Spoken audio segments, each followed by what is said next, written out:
शिवसेना शाखेच्या वतीने विद्यापीठ परिसरातील अनेक मागण्यांना घेऊन कुलसचिव यांना निवेदन देण्यात आले।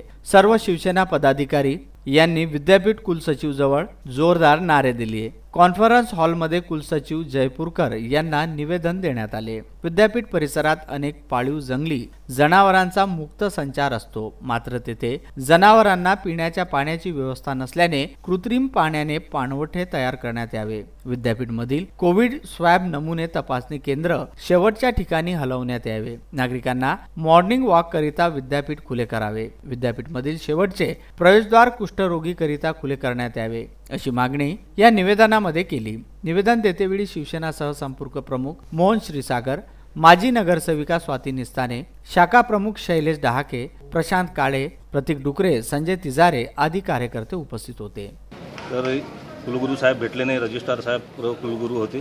त्यांना निवेदनामध्ये आम्ही 3 मुद्दे महत्त्वाचे मानले आहे की गेला उन्हाळा गेला कोविड रोगराई पसरल्यामुळे विद्यापीठ पूर्णतः 3 महिन्यापासून बंद होते, परंतु या ठिकाणी वन्यजीव प्राणी आहेत, कबूतर आहेत, मोरा आहेत, माकडा आहेत, कुत्रे आहेत, जनावरं आहे, बिबट्या पण आहे।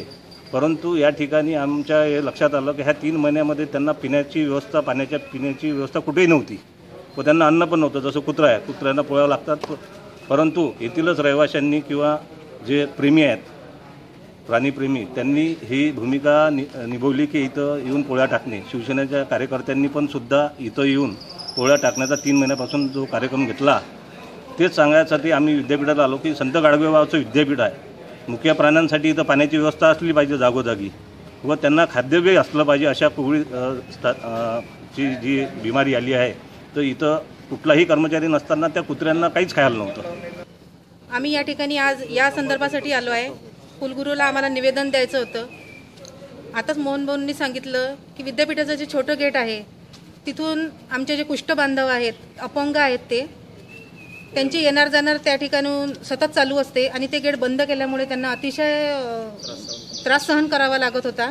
ते दुसरा मुद्दा पाण्याचं व्यवस्था। या ठिकाणी विद्यापीठात अनेकशे पशुपक्षी प्राणी आहेत, त्यांना पाण्याच्या पिण्याची सोय करून द्यायसाठी। Bureau report, Vidarbha news.